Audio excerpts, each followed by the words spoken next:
Kore ke u whakatapu ki he talamalo e whanua lotu pe moe a ko. Pe o ko whaapa ki he kakai tupu a e whanuani. Te whito ki he matakari nana wala ko anau tolu ai maananga ken pela o ko whahoha me ai.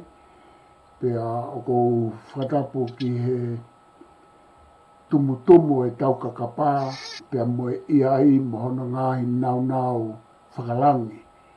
E pehe whoke ku whakaapa ki he tahine princess ko la hatu fui peka tuko aho, o kune me ai ken pelani o maa i moa ako ai, pia o taitani rilei, pia moe whakaapa ki he whaafe i he whiawhini, ki he tau poro kalamaa, Holo sini wata tu pau molotuma me he tau maananga tonga. Kuia kune whaifatongia no ta take e tau lo au i tonga. Pe me whai ngai fatongia ko toa pe ai ki he tau lo au. Pe au whaifoka no toke tā he lo au ka kou taritali rei pe mo fia e tu pau molotuma. Ke whahoko e tau pokara maa pe au kou whatulo watu ki he Kau tai whanua, whare matapure mo ngahi haa ka mai kau taki lotu, mo mea mai me tapa ke he. I tau polo kalama ko e tātaranga repa lo au. Hoko atu pe e tau hoko e tau polo kalama ko e mo tupo mo lotu ma. Ko e uhi ngai, o motu ai uhi ngā, pe ko e whaka uhi ngai. Ko e ngahi uhinga ke he umotu ai uhinga, o e ngahi tala ke he keo malaya ko pe mo tau tala mo historia.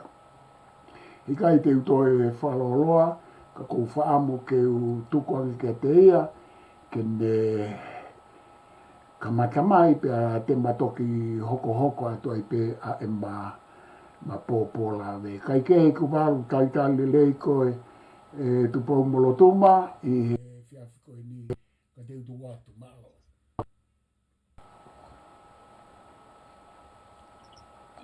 Malo pito Professor Laftani, e bowalo i tau ngahi i whatongia me i Australia. Pia moe whaunga ho tau apiako, lo au. Kai ai fia rahi ai mutuani he ta mau wai ka mau pe. Pia mwhai ai ngā he tamonga koe ni ta kawe inga ange koe o ke whatau kei. Pia e amanaki pe ku whainga maari e pēna hi ngā hoi kwai ni hena. Pia koutu i o ku tau inasko tō pe ngā hi ta au, pe ngā hi kore. Tau whatai pe tau ki mauibi ke hoko te nā tau ngahi kolokalama. Moe ta ngahi tala noa ngā maheni. He ta kawe ngā. E wawalo koe whakaukau motua whoki. Talo e tau pāto whaki mai. Taimi takato me he wafe tahawha. Kai koe hinga ko taimi takato hange koe ngahi whiohia ngā maheni a ko anga. Ana tau hanga o kumi mau pe a whainga maari e mua lawa wholau mai ai. Te tau tālanga i rewa ai ngahi whakaukau koe ni. I motua, anga maheni ka ku haa ho'o mau pe.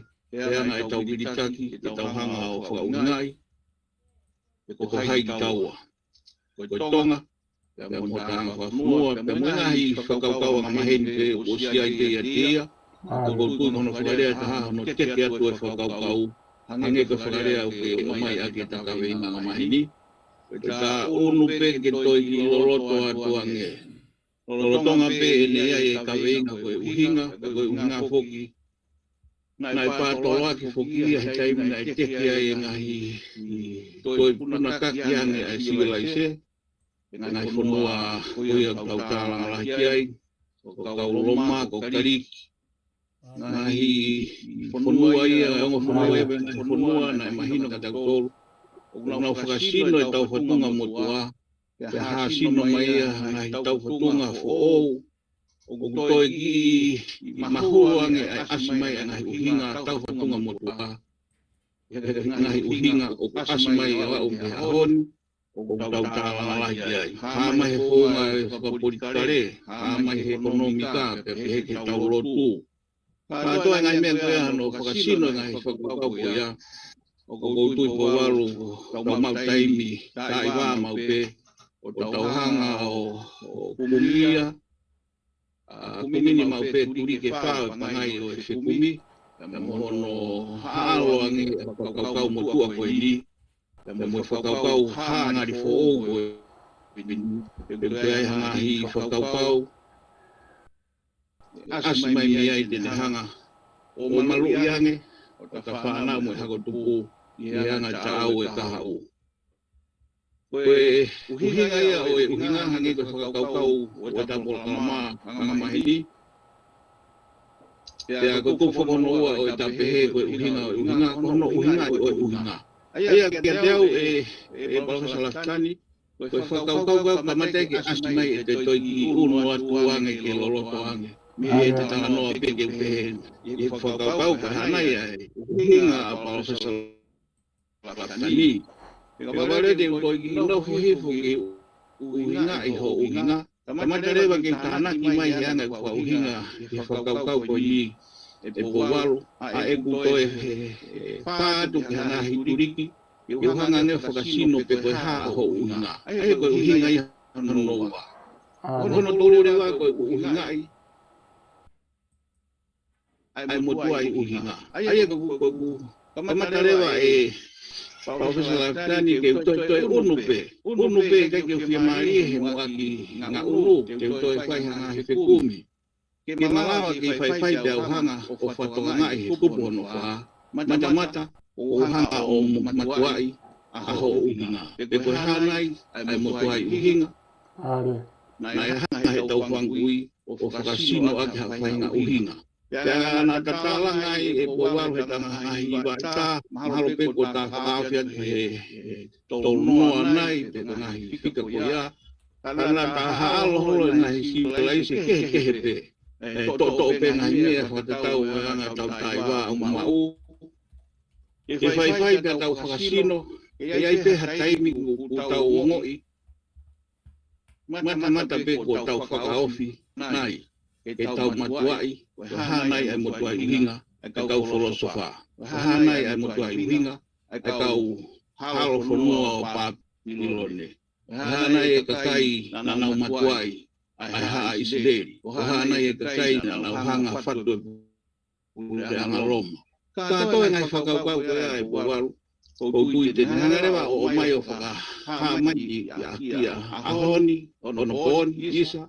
Ke tau hangarewa whakasino i he whanonga whanata. Ange koe politikare. Ke tau whakasino aki tāno alahi fo ke tau aita, ke tau koni stutone. Ke tau hanga whakasino aki koe haka o hinga ai whatu ho ta koni stutone. Koni stutone na mai me Hawaii i koni stutone a Amerika. Hanai na e ohi ai Amerika me whainga koni stutone na e fo mai me ngā kere anga Europeo. Tātou e ngahi whiunu ko ia e po wau ai tau ngā e kohe tau ngahi hua liriu mono anga. Ka pau te te ngoi o kutu mau ai uhinga pia taware rei whakai uhinga. Pia te ua ngoi tako e uhinga ia na ki hangai o tuki mono nofo e motu ai uhinga kaya ke upiki ai e aha koe te ngoi kai ke te malo. Pia te tula re wai, pia te pole ai he kono tala ai. Pia kaparewa ko ngoi po walu na ke uhinga koe ke mea kehe. Au whai atua he turi ki kehe pia u wiri kai ua ai. O tui na ta ngā yake ngahi whakau koe a. O tonu peke ua ririu. Pia oe te manawa he, pia oe te manawa si ke ua ririu. Koe mea rere ia. Koe whakau ia e Professor Leftani na uhinga e po ngoi. Uhinga e tau whiohi. Uhinga koe uhinga whoki koe a pia ko pehange koe anga. Ako anga mahini. Koe tau whaafadu ke tau kumia ho tau kehe. Ka tau toi whoki hange he tau ke tau siofi. Ai uhinga na hange he tau pangui o whakasino. Anga hea ngā whare ko ia. Koe ngahi whakau ia e po waro anga mahini ka kutui. Anga e tau unot whoki e ose ai whaitau e wafe ua tolu. Mono ngai pole. Kutui pete koe ki whakau i whakasino, whakauhinga. E ta motua i uhinga. Ake foi whakafotunga koe ake asima yange. Rea tō hano whakakatano. Hano whakakatato atu. E tātai i ko tau tau. Katau ke ia e waru. Ka kutui e osko e takawinga whakatau ke ia mahini. Pe te uta hoko hiko ke ngahi kupu-kupu o os whakakupu-kupu pe. E ngahi whakakatato pe ta polkalama mai ka ko unu mai. Whangi ki whakau ai. Ko whatonga i pe o kei whakahua pe whonua. E po waru. Whakatata pe ke he politikare. Whakatata pe ke ngahi whakau anga mahini. Ko tonga i pe o ke lahe ngahi whakau to tonu. Ke tau tālanga wāri rei. Ko whatonga i koe he hoko he whakupua. Os whakasina ni hia. One osi tau pui e ne whakau. Mo ne mea whakauhinga. E wana toi ho maha fo i hinga. Ko ki ho haa ke ho i whakau tunga whakau ko ia. Pe ko tui te hoko he whoki ai. Hau ki whoki atu. Koe uinga he koutonga i koe whakau koe e te tātā kuni koe i kai ke te hua ririu, hange koe takawe inga. E kamata ke tau whakakikihi, e kamata ke tau wā kowi, o i kai ko ha te uhinga ata o kahala ai motua i unga. O kai ke uto loto au ke te wei hata e ku uhinga. O tui koe ngahi whakau ia koe ia. O kai ke tāu ia maha whanua siloaise, whanua lotu, whanua na mamangia hono kōhiri, hono lolotonga. Ngai whakau wharerea. E po walko ki whokentai kau tu whakau i peke ki ngahi whakaloloto ange. Ngahi kau inga koe i pe whakatātare vai ki ngahi mea hoko. Whakamamai ngahi pe whakaloto whanua. Tēnā whikau kau aki pe mo mai hai whakatātā mahino. He whakau kau he kai ki tau ngā ue i he ahoni. E i whanonga pe whanua me ngahi tau lau whakakikihi. More no ia i tau waita. Pea hange koe tau karea. Aro tau hako tuku. O ui koe whanua. O kuki mua he mea koe whakikihi. Mo tau lau. Ka tau ka whiurewa mawa e ha. Mahalo ko wau te ke mau nge koe whiurea ke whahinga uhinga koe ia. Kau ki whokean kau tau hoko atu. Mahalo, Professor Leftani. Mahalo apito tupau molotuma. Pea o kou whiwhia pe to e mao ai whainga maari ke hoko atu ai tau ngahi polokalama. koe o sanga I koto e whamanatu mai ai ngai te toi whakaukau na ta whaatala noa kei ki mua he polokalama koe ni pako huloi mai koe ia o ku whamanatu ai ki he takau mamata mai na utolo mea mai pe whamanatu ki a ki taua ai ngai te toi whakaukau ka ange ko tala noa koe poini mauinga ke uwha ose a kai tuku atu. O ku tau nofu maupelo a wai koe tau whainga ke poua mo toko nia kakai ki he tala noa lele, tala noa uhinga, tala noa wha apa apa, tohi wha apa apa, pe tala noa tohi wha apa apa, tala noa wha apa apa, tohi uhinga, tala noa uhinga, kai oua e alu, hange ko e mea lai hoko e aho ni, ki tau alu ki ha whainga tuunga o e whakawhekiki ki he tau lau, ki he whamau lau, ki he oho whakasino, oa o ki he whainga mea koe taaki, ngai whainga tau taaki. Tau koe kai ke tau whee whanongo mo tau rea aki, ka koe mea u hoko e aho ni, pia koe mea koe ku mau whenga ke mau teke mei heni, pa pehepe, ke whai whatongia o mau whai mai. Koe tau whee whai aki mo kakai ke tau tala noa lelei, tala noa uhinga, pe tala noa wha apa apa. Pia whamaa popo e tala noa ke hangahi mea mo oni, o wai o whakasino, pia whekumi ke loloto, o koe kai koe whai aki pe tau kei, ka koe whai ake tau kei moi wawanga, i hono whakatahataha i ke te whakahoko rerei a e te tala noa mo e te wahe wahe ha te whakakaukau. Ka te whakafoke atu e tu pōmoro tu mamalo.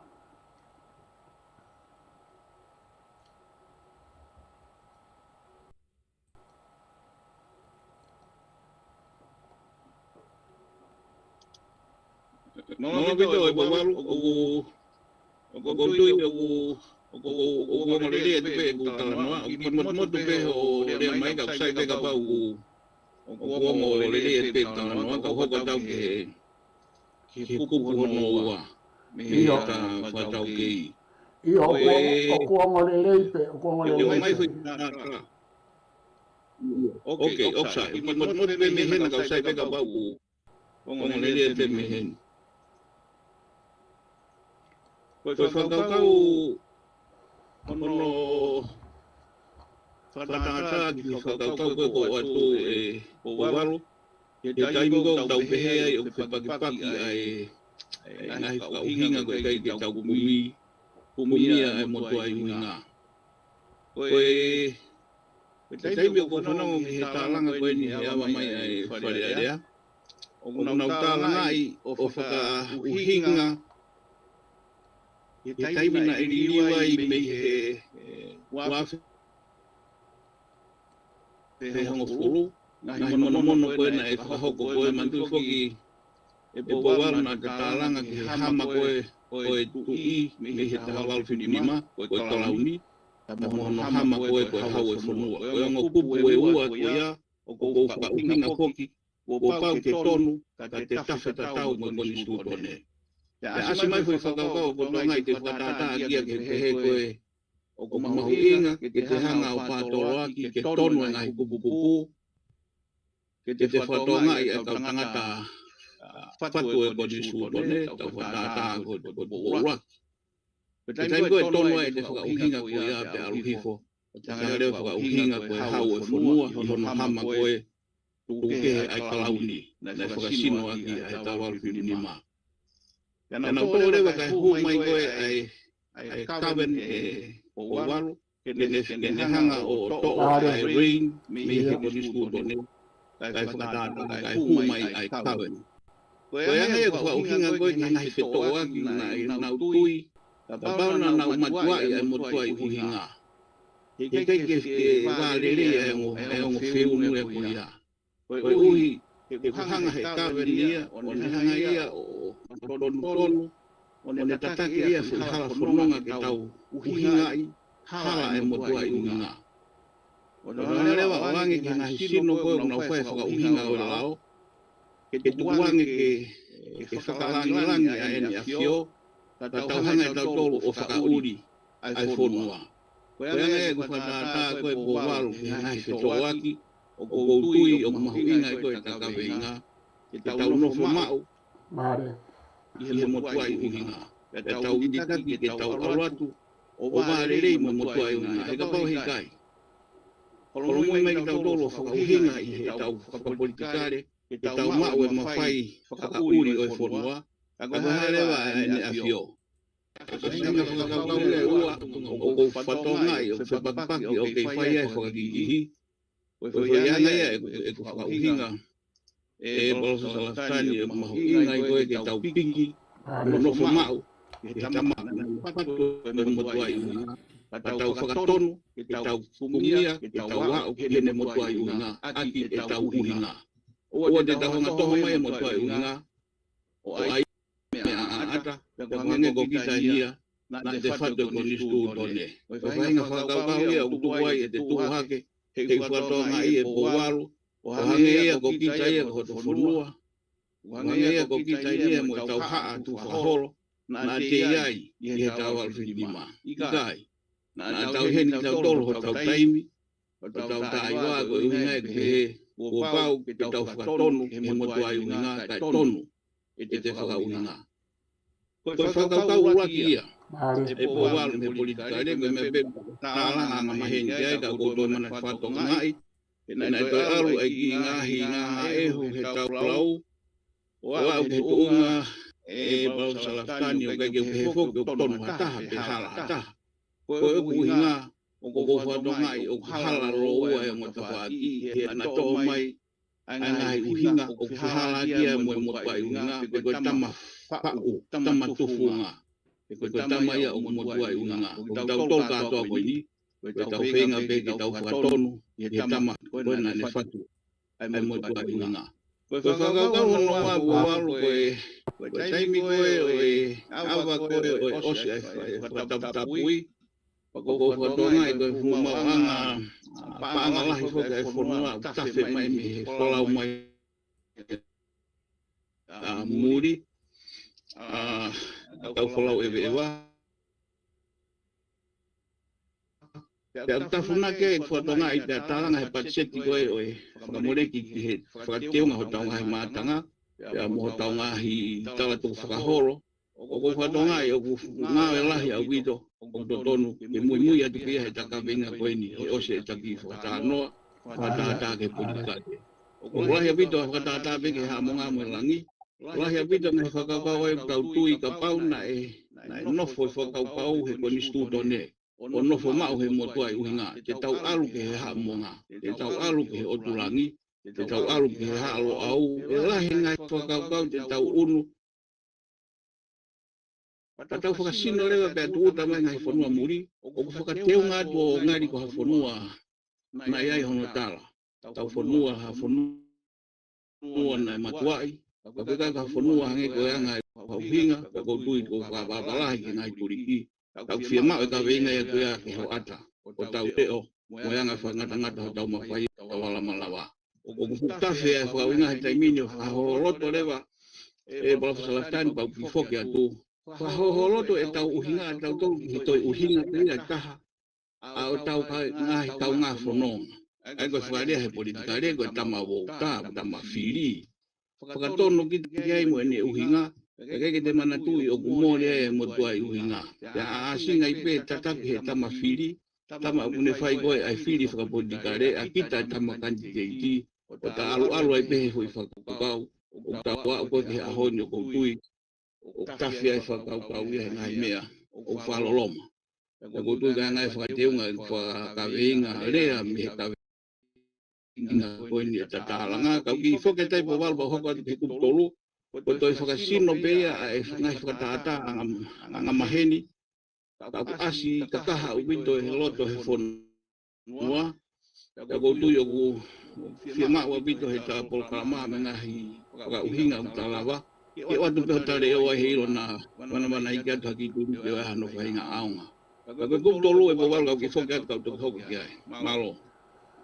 Ia koe mea ko ku asmai ka te au i he konga kone ho taranoa koe ni koe ko o whamamafa i he tauhanga o mai ai ngai uhinga he tāla whapolitikare. O tau nofo pe tau tōru tau pehe, tau nofo pe tau tōru ia he te anga e te whakauhinga. Mo anga mea o hoko he taimini. Ka ikai ke te hanga maupe o whakatonu a e te whakauhinga ki he motua i uhinga. O ia koe, bako nau tōna nauhanga o whakui koni stūtō nepe koe tau whaunga e tau politikare hange ko whakatānoa. O kui kai ke kovi o mai hangahe whakakaukau a kita, pe ko hangahe mea o ku hoko he ahoni a current events. Ka aku mahu inga ke o mai e te whakauhinga, mo e te anga e te wakai, o whakawhiho naki pea moe motua i uhinga, hange ko whakatata, ko mea mahu inga i e tuko e tau whaunga whaporikare mo whakakonistu tōne, koe tui, koe hangai e fwoi whaunga, pea kuke hanga o holo i mai, ka pau te tau alu mama o tau tolo o whakatau kaha, pe te tau alu tau tolo nofo pe whakaukau o whiri whare area, pe koe tau alu tau tolo nofo he ngahi mea pe uhoko he ahoni. Ka koutui koe mea ia o kou lava ke usio pa wako me he konga tolu koe no hotala noa. Ka pau he whakatonu ki he ngahi te whitoi whakaukau ai motu ai uhinga. Pe koe tau whakarea ai motu ai uhinga o e toko taha na ane hanga o tufunga i. Pe koe fo ilo au koe o e konistu tone. He koe neonga ili wheli waki ai whakaiki ki ia. Pe koe uhopa koe kakano o whatatau ki he alu ai kuonga. Ka koe ai e fuo ai motu ai uhinga. Pa koe ai fuo ai whakaukau a tau whahau tupo uruaki. Pe moe nau tolu na nau whae fo i tufunga koe ia. Pea koe fuo rewa o mahu inga, ke tau kei alu ki ai, ke ne hanga o hulu pe mo tā ke kina ke tau tō. Mahalo koe hanga ia koe e ko whenga ke o mau mo whao inga i hofo i konga tolu, ka te whakafoke atu ke hoko atu e tupo moro tuma mahalo. Mahalo bita e mwalu, o tui ka ai whaka sino whongi ko iau ke mono maua ki ai pēta polkalama. Ka koutuyo kune o mai eia o toi whawhotunga lele ange ai pē. E anga koe whenga ke whakauhinga i. Ai taka venga. Koe kupu tolu e mwalu o kia mau pe whoki e anga e whakarea. Ke toi atu pē whakaukau koe ni. Ke tau pehe. Ange koe ta whakarea koe ane nai. O si koe e te hanga ki kihi ke o mai ke tau whakauri. Aia te watewa ki whai whatata koe ni. Ka pau koe hao e ngā tama e ua me he politikare. Me o na ngahi wāhenga. E ngā tama o na whamiri ofi. Taimi koe nā mai koe o whawhunga i hona o ngā wāhenga e ua. Te nāo koe ki he whare area. O ku nāo naua wā kovi. Koe uinga koe angai a whia mao hona wāhenga. Aia koe ke whi wā kovi e ngā tama ia. Tapang mo ki naua. Ka koe uhi koe tama koe na ne o mai ea hono uhinga o e aho. Ke aro o whapolitikare o mai ene whia mau. Ko ene whaka uhinga koe ke he whakaukau na whiri mai a kia. Ke wā kovi. Te amoe ta whaake taha. Ui e ia ta mai taha koe. Tau whatata koe minista. I he potunga aue. Ko hono whiri ia. Koe ngata whaake ua koe ni o koutui e Professor Laftani. Ia te au, kia kou pia malau pe whoki koe ke tatau ia po ngai whakauhinga.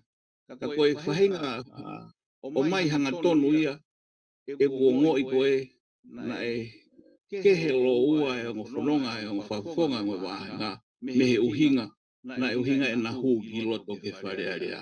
Ke na ngāwe wāre rei, na ngāwe me ngahi kupu kotoa i loto, nau whawhonga e whanua o tatau he whahai ai. Tau whawhonga mo whahai a he o no pere. He koe nau ngā wei pia e whanua. Koe whakatata ia angai ko atu. Pia hange koe whakarea na atane nai. He uongo i koe kai ke pehe. Pia koe konga ia e whakatata me he politikare. O tupunga ai. Ai whe paki. Koe uhinga he kua more ai ka pasa wholau. Sia te wholau koe na uhinga e na hū ki loto he politikare. Ui kai ke toi ai. Koe hu mai nia mo e na uhinga, he na whaka uhinga I hona wahenga whiri, o nau mai mo e na wahenga uhinga. Ka koutou I wawaru kai whoke he au kovi, wai pe tai mi whoke au to tonu ke tau siofi e fia mau e aho. Ka koe whatata e au I he takawenga isa, ia anga o ha whahinga whanua, pe koe politikare, pe koe ako, pe koe ngā whanua, pe koe lotu o kumore e motua I uhinga. Kau whoki mai e bowalu ke anga e whakaweinga pe ia ke toi ki loloto ange, ai anga e whatata ke he tau kumi, mo e tau hiritaki, ke tau hanga o ausia, hange koe mono na ke o mai. Koe tama koe na ne tufunga koe ai hoi whakakau. Tama koe na ne tā koe ai alanga whare. Kono ngā hihingoa, kono whakauhinga ke ne matua ki e whanonga o taimi. Koe tama koe au ta uhinga koe motua I uhinga ia. Kata whakaweinga rewa whakatata.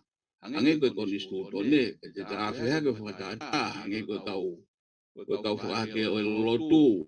Ka toe ngahi sino koe ia. Ka pau he kai ke tau unga ke he tama koe na ne hanga o whakasino ai motua I uhinga. Koutui, ta whangawe aki e Professor Laftani, o mana koa pe ta foi ta au whai, ya o ku firma ua pe ia, ka koku pununga whakai whakaukau ko o ko watu mau pe he tataranga. O ko mama au bito ia, me he tufunga ko pena uhinga ene whatu, ai ko I whakaukau ko ia. Eke te au, kune whakaho atama I ha whanua, kuki kai ke nofo mau he ni se te wharau, ka ko whakaho loto, ka koutui e powaru he kai hala ke tape he ko hange ha wharau, nei taumua ke wharau mai me Australia ki Tongani, kai wharau mai he toko te au, o kehe ho nau e nau whia mau. Tau toko ua, tau toko tolu a ngahi ma, au kehe o e kau pāsese pe awhe, ngahi awhenga, ia uia o nenefu ai sete wharau, e koe tupu ia he whatata, ia kakai o nau whahoroto, i kai ke nau piki, mau, I ha motua I whakaukau. Pia mole rewa ngahi kawinga, pe tau ta au ko ia, ia ha taimi ko whihui na mo wharau koa ki whe, pe tau atu rewa kawinga, pe tau whihui. Ko tau whe rewa, ki sia te wharau. Koe whatata rewa, ko watu whakatonu e Professor Laftani, tau ngā e whoki pe hange kuongo whakaako nai, a koutui o whakasino ia ke anga e atamai, I tāna ki pununga whakaukau ho tau tuwhahoro, te tau igo ko tau haa. Nā nauhanga wakai au pito ngahi maonga tala, a koutui ko whilea au ku ngā e peko maonga tala. Te tauhanga o whakatonu aki, pa tauhanga mau pefo papaui, o kutonu hono hala whanonga. Aia, ono whapapalangi whoki po waru ko whato mai ke te ki mahino ngō fuange, koe fo I tempo tau whakakonteksi ai, tau pehe, tau hanga whakapununga ha fo I te toi whakaukau, ka whangai peko ni sūtone, tau pehe koe te tapu, koe pehe koe tala e whanua, ia whoke kahi maonga tala, koe kau tamana nau whai ngahi hiki. Ange koe maonga whamatala o ngā ke office policy, koe tamaha, ange koe ngahi maonga whamatala, koe kau pātere, koe kau Kuota lotu e ue siriana. Koe ngahi maanga tala ia te tau lava o ui koe konteks. Koe ngahi te tau aluhanga tonu o to'o mai me ai ngahi whakaukau koe. Te tau hanga o whiringi aki o whetui aki. Koe tau ngahi uhinga koe a tau tolu. Ke ta kumini pe koe hanai ai motua uhinga. Eke osko e tau whakakontekst e po waro. Tau hopa tai peke kupuhono ua wanga maheni pe whukia he ngahi uriki o he kumina I he loloto ange o haukinga. Tau hanga rewa o toi whakamomo ike ange ai kontekst. Pia ka pau e mawa e ua e pausalani. Ia rewa whainga kontekst ia e whe unga pe ia pia mo e whoi whaunga tau pehe. O tonga ia uturi e moana. O moana ia I hono whaunga whakaia te ia, I he otomotu Polinisia, o na kaunga api mo Melanisia. Ka ngahi kontekst ko ia, o tau hare ta tolu tau na ui koe, po wala me whakako ko structure context. Ia rewa mo situational context e ko whaui he taimini ko whatonga he malaya sa nisi. Nauhanga malanga mai ke tau tokanga e tau whanau he situational awareness. E ke tau pehe. Ke konsenis matala. Ke te sea te whalau pa te toanga i pe o pae mo ngā whi. Pa te awhe me iai whawawe he pe ai. Ai ngahi whatamaki o tūnuku mai. Koe ngahi whakaukau ea kure rea ai koe e po walo koe e tau hanga ko whakasino hanga tonu. Ka tau pumi ke he motua i uhinga. He ka hala whono ngā whoki e balosa laftani o ke maheni mo tau ke iai. O koe ke whaingo fua. Pea koe te taimi ea ko whatonga. Koe ne hihiki petala noa ku whanwhanu mai e toko lahi o nau tala mai. E toko ua. Tuku pea koe ke ai pea oi ki mea ko ia i ko matala au koe nau ke toi tafe koe ke o ea ko whaingata ia. Koe taimia e po walu tau pikihi ai io. Tau mo mana tui. Koe tau ongoi koe e tau hohola me he ngahi uhinga loroto ko ia. Tau tafe rewa ki whaingata puta. Pea koe tau tāputa au wawawi te tau mahai ai. Pea koe wharoloma taha o whatuta maki koe tatu wharoloma taha ko tuko. Panagi rewa he kontekst e po walo e contextualize. Taimi koe kamata fuki tau unu whakapatonu o unu i mai. Ke ta kumi me he motua i uhinga. Ai uhinga a ki tau wa. Kai lawa ke ta whaafātua ngi ke ta hanga whakakakano. Pe e kuwarere ai ane a whimo e a honi. Mangahi a takai koe utai ai. Pea ta awhanga tuku rewa ki he ta contextualization. Pe ta hanga rewa ia. O whakotu ha whakaukau. Pea koe ngahi whakasino ia, o taongoi, o malu pea ne a whiia, i he whakatonu rea o e ahoni. Na wale rei, mauruta, pea na whekoe koe i, ene hanga o whanau i mai ha whainga matala, mana hai whainga mau, koloa, whakai ata mai, whakai sino, whakai lau maari. Koe koe ia tolu ko walo ngā maheni pe, ka ko ngoi pe, o ku fia mau he ta kolkalama atu tātai koe ta uni. E toi o hake he rolotonga i he whonua pe whoko me anga maheni, whakaukau anga maheni. Ka kou hanga koe o whiunu mai o te taki nima mo e whonua. Me ngahi mea ko hoko whakaloto whonua. Ko tui e mahu inga ia ke o hake. E tatoi ki tālanga mo o mai ha whatātā anga maheni me politika re koe anga whonua koe lotu koe ako. E anga ngahi ta au o whia mau pe. E tatoi tu o sio he whaosi e wafe ua toro. Koe osi e kontekste o hiki he sistemetiki e pawalu ka koturi he koma i awhiai ka ke tānaki mai. Au hiki kai mo ta whaka tātā peke ngahi mea hoko he taimini te wafe ki he lotu i he sistemetiki mo ene whetau aki mo konto. Mo ene hala whanonga o alu ki ai. Ai tā whatātā ke politika re, tā awhi mai ke he ofia senturi wa i he lotu whakaistea ne, i he taongoi, i he tā whakatātā e motua i uhinga na e tari ake he tau whangu i he lotu whakaistea ne, pe kuke iai, pe tā whanonga he taimini, he whui whakauhinga, o mama o me motua i uhinga. Kau ki whakia ku wawaru kau tō hokwat, malo. Io, koe ngai mea mahu iana ke ka anoa ke aipa ko ki whee tānak si a tupe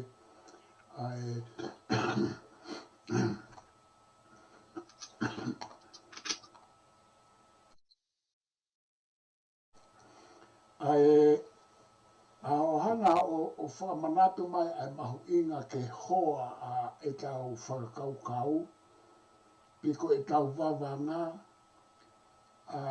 pea moe mea koe oku hoko, he? Koe kutānaki pe ia, koe poini ko ia, moe poini e taha ko na ke ula ki tā noa peki ai, pa ke te hanga whamanatu mai.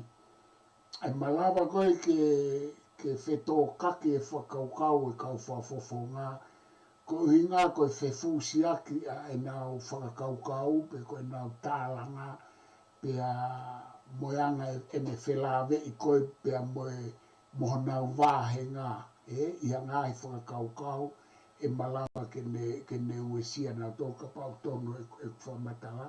Ko tui koe Poini ko iau mahu inga au pito. He ku ke hanga kau lawe ke kau to ke hau ke poini e taha.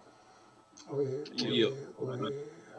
na ula ke lawe atu ke ai ko mea mahu inga e ku ke hanga whamanatu mai ai fefu siaki.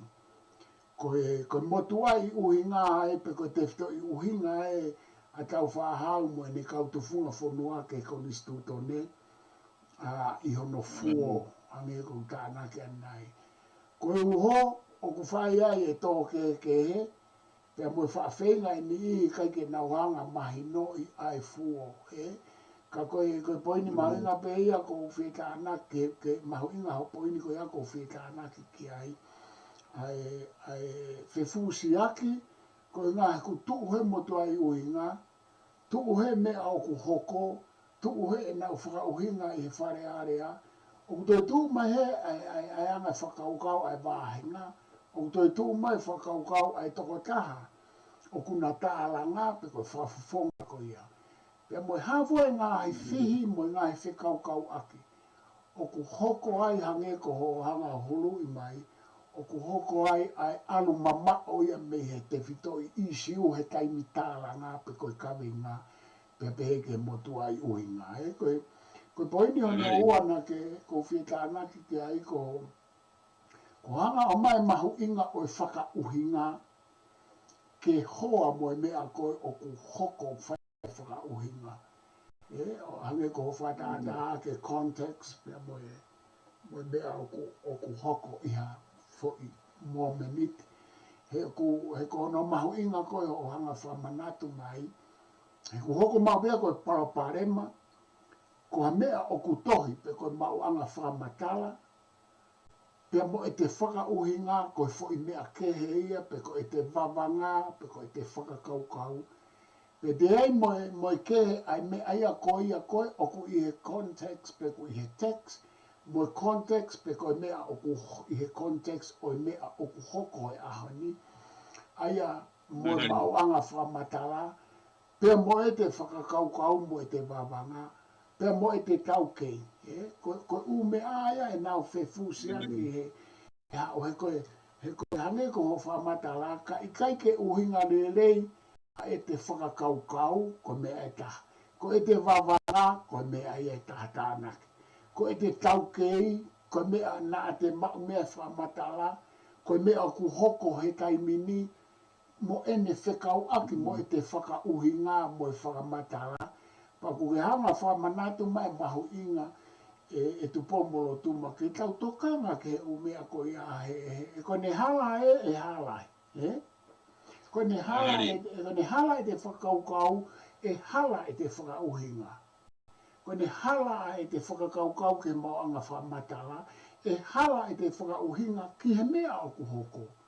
Pako tui ko mea mahu inga e poini ko ia ko ke whenga ki hanga o whakawete mai, ki he kau politiki, ka pate tato e whok mai ki he kau politiki. E koe taimilahi e nau kānoa, o ku nau alu nau tōlia o nofo hafo i poini ka pau koe whie mau ia e wāhinga, pe koe whie mau ai kau mui pe koe pāti. Kai ki hau ia nofo i siu mo mau anga whamatala, ka mo motua i uhinga mo mea o ku hoko. Pa koe o mea ia o whie mau ia me lo au ke tau tuki mo tau tāna ke atu peheilo na aonga ke whanawhawho ke atu e tu pomolo tuma malo. Malo pito e po walu koe nganga fukia koe ngai whaka kaweinga koe ka motua i kawei. Ia Maria pito e whakasino hono whakasehoko taki. Ia ku mahino le wai hange koe ta whakatata. Ane nai tau te koe whakakatano mai whoki. Kau atu lewa mai ki whakakau whakawha koe ni e o walu. Katata mahino a kia hange ko ia nang ke tāna ki mai. Tau ke he, koe wahenga waru, koe tau tala noa lahi au pito. E Professor Laftani mo taka inga. Ke tau pena loto i he taimina e whai ai e tau koe whenisi, kola hoki e tātau pini. Ia moe aho ko ia o Tonga High School e po waru, na lawa mai ai e tau kau o o motua foki na hena ko sione sen manu ko tawa ke manu me sila Are. ya whaia wa e mautala noa ki he whainga konteks koni tatala ko walo ko hai ki taua taimina e whakasino ai haa ko haa vea lahi pia nau maa whana ki ai pia nau hanga rewa fotu mai e warafe ua ni maa e whoki rewa ho taka inga i he haa vea lahi kainga maafu vea lahi i hono makatuunga pe ko hono alanga whare pe ko e tuunga whare hono ngai whakarea kehe o e api nai whanau i mea i e ka whangui Mare. Koe whainga whakafotunga koe a e po walu talu e tau tāna hini whoke e tau haalo holo pe ko haia havea. Ko haia mataere havea, mataere kua piko, no mamaheni no mai aki. Ko holo muia ki tau toruia o pehe. Ko hao a havea me a havea hikureo. Tau toi holo muia ki lewa ke he haa o tua pe koe hae tau whainga whakauhinga. Ka koe uhinga ke tau whoki mai koe ke a mataere havea e tui kano polo no toru. O uhinga lirei pe koe hae uhinga e ne tufunga ai toko walu e ne whanau o ui o haa havea lahi. Ia uirewa e toko whahe ne whanau ko toko haa havea si. Ia uirewa e ne whangatamai ko haa ngata mutua. Koe uhinga whakasino whakatata e po walu ka haalo horohoke ngahi civilise. Ia moe ngahi whahinga woka lea whakaako. Ka kohono ngahi uhinga ko pau kange koe whakarea na gameni nai. E tau whaafādu ki ngahi uhinga, koe uhinga ia ono aho. Koe koe uhinga ia ono aho. Koe motua i uhinga ia nei o mai he kau kariki, nei o mai he kau roma, nei o mai he kau ispite, nei o mai he hawhinisia. O whakasino mai o tawhetafe mai he lotu, tawhetafe mai he ako, pahe peke kowi ke ta tau whaatu, o mai ki loto ke ta hanga o whetaki nima, mo ta motua i uhinga. He asi mai rewa hange ko whakarea na ngā aki. Ke ne lawa o wāre rei mo e aho. I ke whoke ta whatu ha mea. Ka au se ange pe wāre rei a mo e ane Afrika, ka koe mo e a bongongi. Ko hono re rei a whakaukau koe ke ta sino hatuunga whakaukau, hatununga whakaukau. Ke au se ange ta halo ko toa mai, matuke e pa walu koe maari ta ha. Ke koe ta tawhe ko o loloto ange. Lolo to foki mo makupu mo loloa o kui ko he kau whakatotoro o kau mea e mawhai pe koe pawa koe te tawhi ha mea loloa ange koe inga he ku te asu me rewa o aiki hoi whamata o tokai he ki atakai he unau whatongai na te sahanga tuhui o kia ngahi hakau whainga taa te ke hao me ai te ke kalofi ia koe rere ia e ta awhi koe o haalo ane awhi. Koe taimia e po walo whatata mahino he taimini. Ma whana wito ngai tunga wharepa kui ko tau tukanga whokia mea o sayas i nau toki. I whakasino e akalanga whaere mono wai, ne ui ko no mata wai, ui he ngahi wai ko ia he na tau tālanga lahi ki ai. Ko e wai ko whrefonu, ko hono ngahi motua i uhinga ko e wai ko tufta kere. Pea unu atuia ki he taimina e tawhe mai ai rimu o tau hekere o whanau i mai fumaka ko tohu ia whukuna. Koe whakatata ia ko walu e tahanga o tālanga i anga maheni. Ke oa na tau fiu ha taimi o tau pehe sai ko whiunga, tau ngata pe mua he. Koe taimi ia e ko walu te ui e au ko tau anga maheni ki he tālanga. Koe uhinga whakataputa ia kune osi hanga ia o mai hanga tonu. E fu hakau tau hake utai, ya kulahi lahe hakau ko ea hei whatonga i po walu, e politikare i he ako ulolotu, o kuia malai ko toha ta whanua, ka kuhange ko tālanga na ke whatana ki mai. Peke hata mawhai whapatonu ki ai, ka kahe lerei ange peke ta manawana i ki atu peho tau reo, he iro na i ai peha no whainga aonga, i ha ta pehe ha aho ha pehe mai ta whanau hano whamau ki tau a ngantanaka. Kai ke more a hake ke whanonga mai e toi ngā ka more atu peka ria ke fuhakau moa i gai. Na eo se ai peki whangamari e o wanowana i ki ato tareo. Pau te waki rewa ke wafe wanima e po walu. Ke whakasino rewa ke tawhe whakataha haa hawea lahi mo ngahi haa ke he e tahanima. O e whonuani he ahoni. Ia mea i rewa whakasino ngahi whakaukau. Ke tau whoki he uhinga na e tālanga e au whakasino. Ai tawalu fitni mahe tau wangui. Koe whakaukau koe o tui kono kamata ia. Ke tau unu ke ngai whakakau na tau anga maheni pe e tau nisi ki ai. Mo tau whaanaua ke ai kau alpetai mi mahasino mai e malawa. Ko whakatatai konteks e pawanga o tui o ko kino whololo ai kau ki whakatai kau tau hoko mai pe ke ta kopo. O whakasino mo whakatata anga maheni ke takawe ngā mo i mea hoko whakalot whanua. I tau nofo whakalot whare whakai haa. Tau no whakalot whakai politare, tau no whakai haa kaako, me ngai kupu ko ia mahu inga, e horu i nifo ke ai peha hala whanonga, ki he abongkongi, o mata o mo whanala angangi. I whakai tu o waru kau tau hapai peta, ea. Io ko tāna ke na pa ko ngongo a whawhiawhia ena ke te au e tupo molo tu mai, ho tā noa ki e whakakaukau koe ni o ono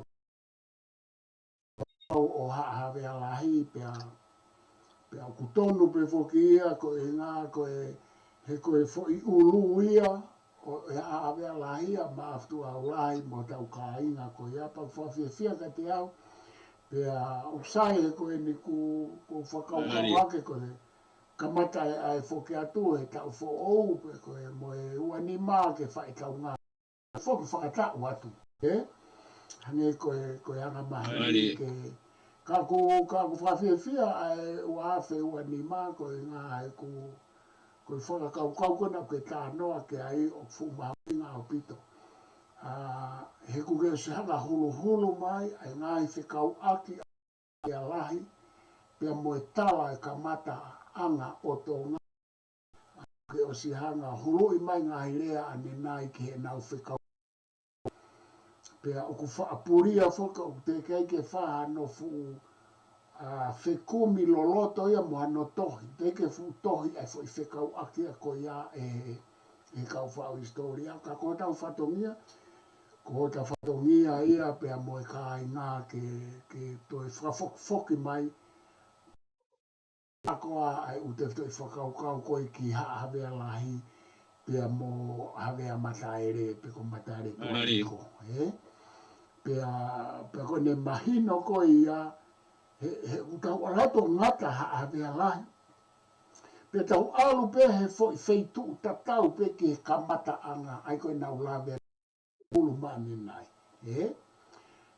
Ki e kamata anga o tau ia o futuna. Pako tui koe fo inga ia e kau a kato anga koe nā mono kamata whama opo. Ke tau sio ai ke e tau i kau ake a hawea lahi pia mo ka inga maaftu au lahi.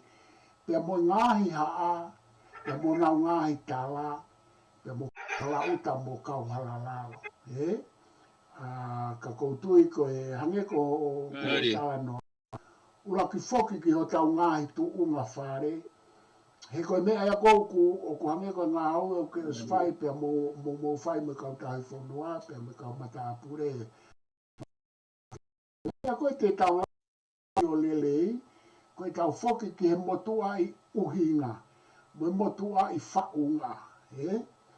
O tau nofo rewa mai, he koe tau whoki pe ki kamata anga koe o fo i haa mo fo i to whare o maaftu au lai. Ku lawara ke tau sio ke tau ngahi tu anga whare. Me tau hange ko ho tā noa, o tau hangarewa huru i mai ai tau kāinga koe na o mo kei puke kolo, pe mo tau kāinga koe ku nau au ki tu a ka o ku kei whekau aki i he toto mo. Pe koe tā. Ka te au ho hao tā noa ki foi proseki ko ia pe a koutui koe kamata ko ia pa te tau whekau aki kātoa rewa ai hou ki o hao lahi. Pea tau hanga whawhekau aki aho nau ngāhi tala, mo nau kau tai whono, mo kau mata apure. Ai ni tukou tau os whai mai he lo au, tau ngau e mai ngai tau. Kau kalele e na no kamatai mai me he foi ulu, o kau ki ai, o hawea lai. whako whiwhia rai, e ku whanongo ki hongo whiwhia ko ia e tupo molo tuma ka whawhoke atu toi ta minite hongo furu, ke hoko atu pepe atu whai mua ta whama opo opo. Malo bido e Professor Laftani, koutui na ta hanga foki o whakatata mai he tangai kolokalama, anga ko ia whetawhiake ngahi o sene o mamani. E whakahaiku pe ngahi o sene katoa, o kolosi mai ho ta potikahi, e uia ko ta moana. Koe ngahi uhinga katoa foki na ta whanonga ai, ka koutui e powaru kai ko hatau talai hanga mai, o tau kau pe koutui koe kai foki e whamau hatau ngahi dea, ngamaro ia e ngahi ngau e na mo whai mai, ngahi kupulahi e tau rolo au, pe ngahi nihi tokolahi ho tau whanuani. Ke tau hanga o kumia, ke te au e Professor Laftani te ngak pe foki ka veinga ko ia ke ki mahina ngofua mau pe, koe hanai ai motuai uhinga na nauhanga, o tā ki ngahi matawai na e ui o tufta kere. Koe hahono motuai uhinga. Pea koutui e powaro ke kai foki e whaafia maari e he ngai uhinga ku o siai. Pea nai tālanga lahi mai, talom he waf mātaha, pea nai mōre ai foki e kuonga mātua, pea nai kamata miai ke mo ui e kau tangata eki, e kau ulu motua ho ta ngahi tunga whare. Pea miai nau whatonga i rewa u fuwhia mao au pito, ke whakama opo opo. Kaike, koe anga e ku whakauhinga miai e Professor Laftani. Ke tau whaafahatu, ke tau uhingai, ai uhinga nai whakasino ai e tau whaahau, pia nai unu mea tau whaahau, ko tau ngahi haa. Talu ai pātoloa ke whonuani, ai tala e whonua. Pia mohono to e whakahingoa he la ko ngā whonua e kun salote, ko e tala ia te maumalu ai, ai tala whakalangi, na tau hifo meilang. Ke eke ka whonua i mamani, te nau iko pe o tuhu ki langi. Koe whahinga whakaukau ia e Professor Laftani o kumore. Koe ahoni koe ta eke o kulahi tuhe ni ihia pe koe whitano e o tama e koe ni haukana me he pe koe ke ni whitano e ki hano whahinga o hinga. Koe tui e powalu koe harewa o ta oho wale ai he hake uta. E ngahi paluparema koe ni o kakasia e ho tato utupu. Koe angai e ngahi whakatata ke tau foki. O whakasino hange koe tānaki o ke o mai. O haiki taua. O haiki taua koe tonga, o haiki taua he kainga o maafu koe olahi, o haiki taua he kainga o tuwano, o haiki taua he kainga o lavaka, o haiki taua he kau. I he ngahi turiki ko toa hahawe alahi ko whilokepa, ka toa hahawe alahi ko toa waru. Kana tau foki e po waru koe whatata ia ko tui ke tahata taimi ke sisteme, i ki ka ta whanofanga pehe kontekst. Pe taimi koe na tau hulu a turiki langi. Ka taimi koe na tau nofo ai, ka taimi na tau whanonga hoki e powaru he ngahi aho taimi lahi tai wāto, lahi o tau ahia ngahi turiki ke hekehe o tongani. Ka tau tōtou aahi ki he a turiki langi. Mahino ka tau tōru no tala whare, ia e halai whaa ki he hahake, halai whaa ki he fō. Koe halai walu ia na e hinga e tau whangkui, koe motuai uhinga ia ki ke ilo aki koe haa koe moho materie moho lau maari. Te taimia e Professor Laftani o koutui pa kou tālanga hoke hanga maheni ai. Na e uhinga ia whakahake lotu mai a ngahi i whanua muri ka tau whanuani. Ka nau tuwange a whanuani ke tau ataina. He na iai ho tau whahinga whaunga loloto. Na iai e whakaukau e ngahi whanua civilise nai pehe. O kiai ai mama o mo uiai alau maari e o tuputupua. Te taimia e buawalo o koutui koe o whoki mai rewa ai whakatata tau pehe. Iai rewa e ulu. Koe ulu ia koe ulu whukia o tala whare, koe ulu ia pia nai hiku. Pia moe ulu moe iku e walo. Koe hinga ia maafu koe tala takainga. Pia whakahoa rewa ki ono kōni ai sino koe ia nai ui ai fui haa koe ia koe haa hawea lahi. Pia kou whakatata po walo he taimi kou na pangapanga i kontekst mo me sisteme ai sistemi. Te taimi koe na whai ai whakatahi takainga. Pea ui foki he maafu koe ko unga whanua. Tuki aulahi i social ausi, pea hoka foki a te taunga koe ni o koko ki he tui au lahi he ahoni. Na e fuwhia mawa pito he ulo hawea lahi ke tālanga i uhinga nge pe koe hai uhinga na hangai e mataire hawea. O toko tua e toko waru he ne whanau koe hawea lahi. Ia koe ngāwe nei whai e Professor Laftani na tau kau ki ai he tau lo au.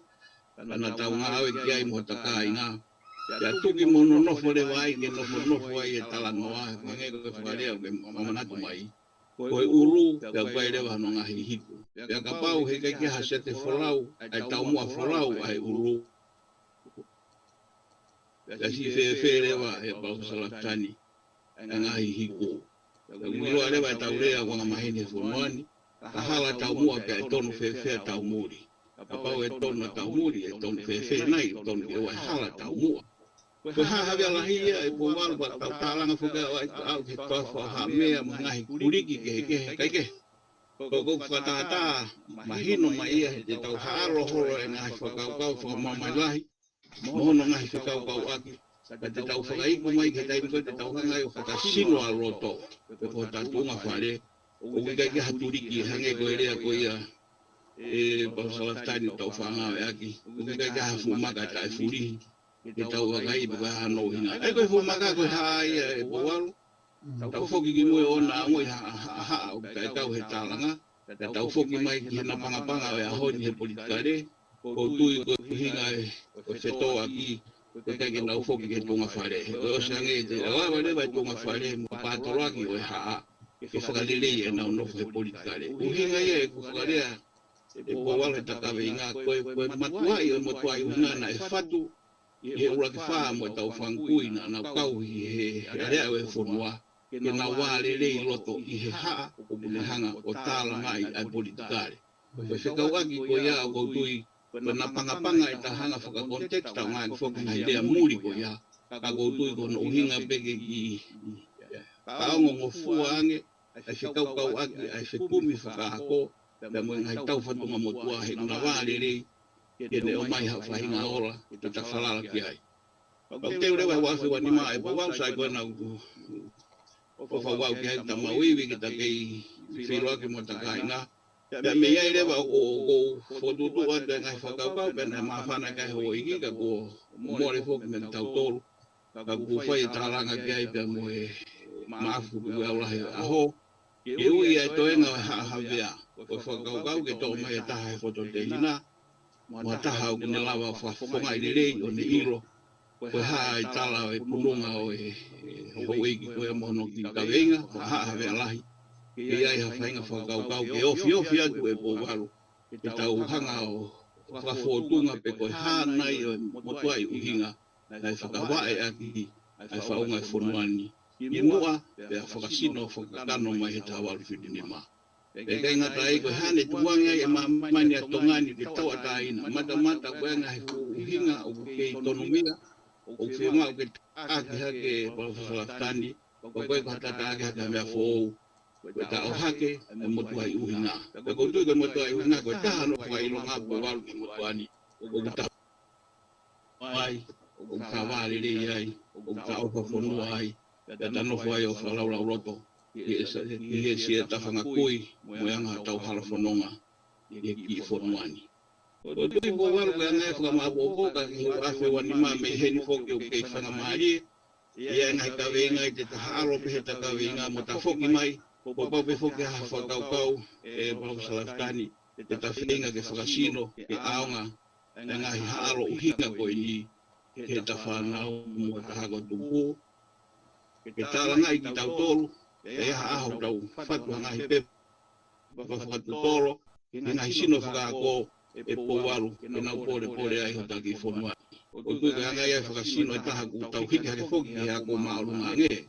Tu pehe e ako anga na mo whotu e Professor Whakaheru, e nisi situ a Tennessee, e ngai koe ana o mai e university lo au. Ka koe ai whaku me university whawhonua. Ka koutui o lelei lewa ke hiki tālanga he ngai tālanga ngā maheni. O tau toi o mai ke te toi unu peke unu atu te whainga moana lo roto ange. O tau hanga o mai ngai kupukupu i uhinga. Te unu pe uhinga tene o mai hanga he motua i uhinga. le whakatau kei ai ahoni, mai a bongbongi ke maluangi.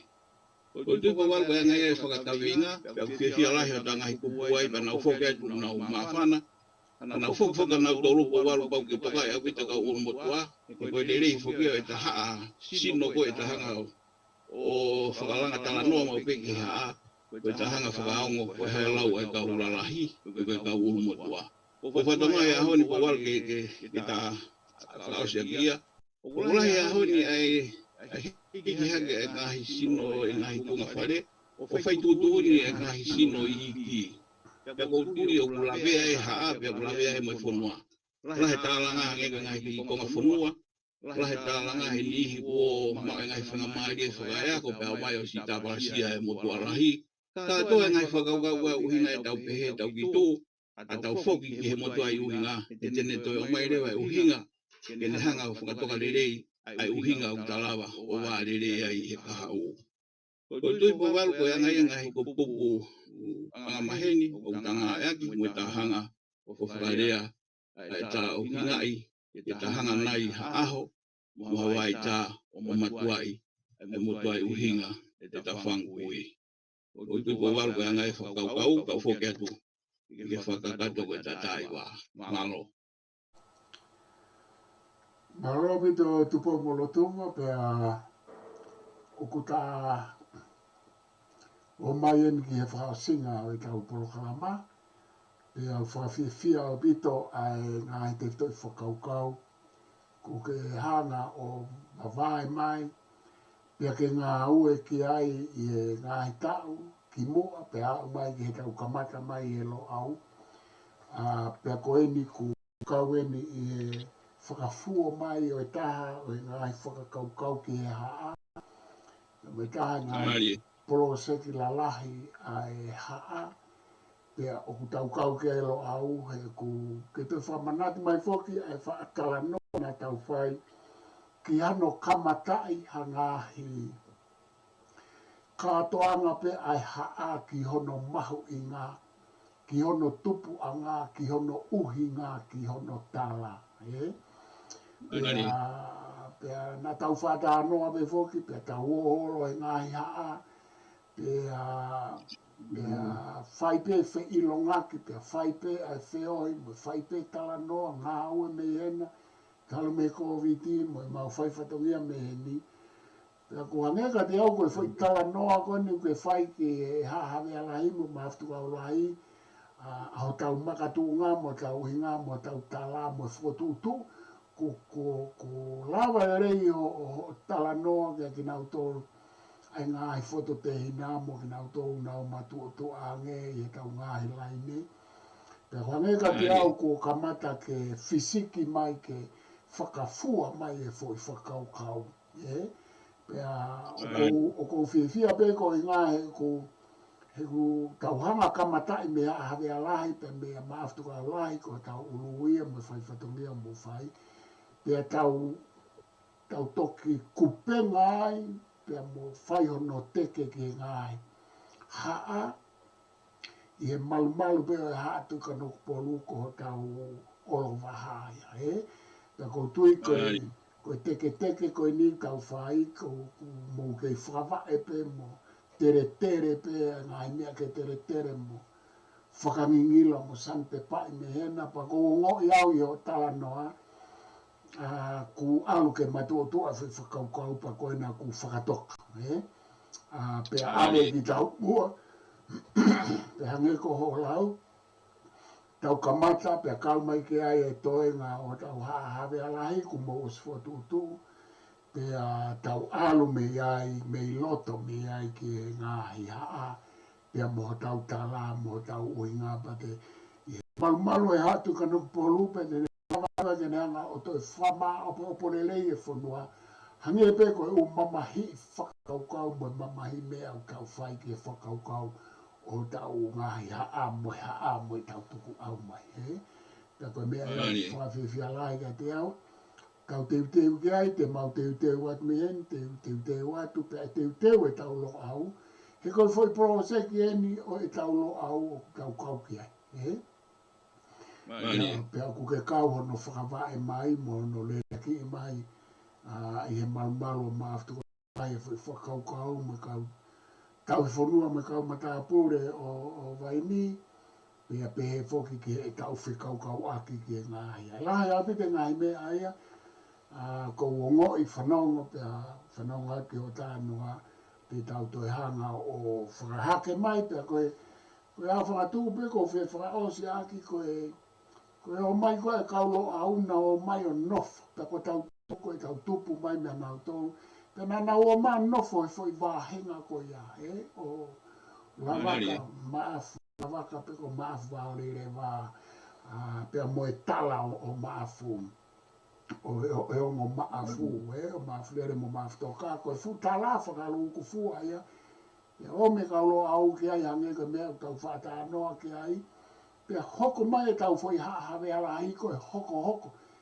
pia koe mea wha osko koe manatu i hake he mahu inga ko inga koe te whehuhu mai tau whahau ki tau foi hawe ala hi kai tau te whito ki a maafu koe olai ko hono foi kirimi ia pia tānaki mai o tumu aki ai foi poroseki koe ni o ku munga au e mei ki ai pia o ku tau ngā au e whataha ki ai mai lo au ka kou whamahalo atu te utatau atu pa kou tala monu atu o ofa ki e kau tau e whanua pe pehe ki kau matapure me kau tangata me whewhine o waini pe pehe whoki a maftua o rai o aho ni i hene ke i hoko atu ai fwoi whakakau whakatupu langi koe ni o ku tau tuitaha ki ai o ku tau ngāwe whakataha ki ai ke me lawa o whakasisi ai tae mahino mo e tae mau he whanua o ku fulahi au pito kai ke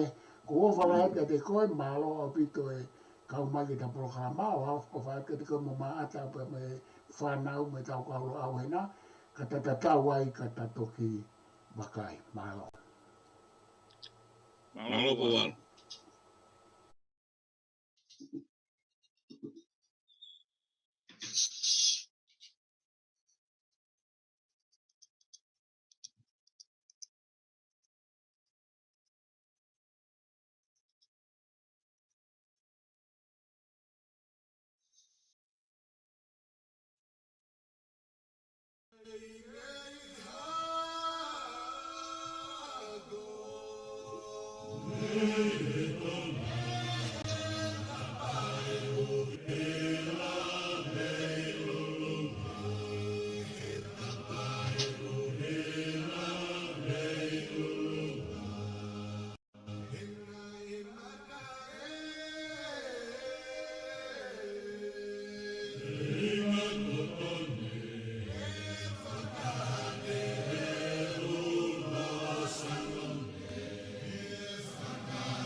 Everybody,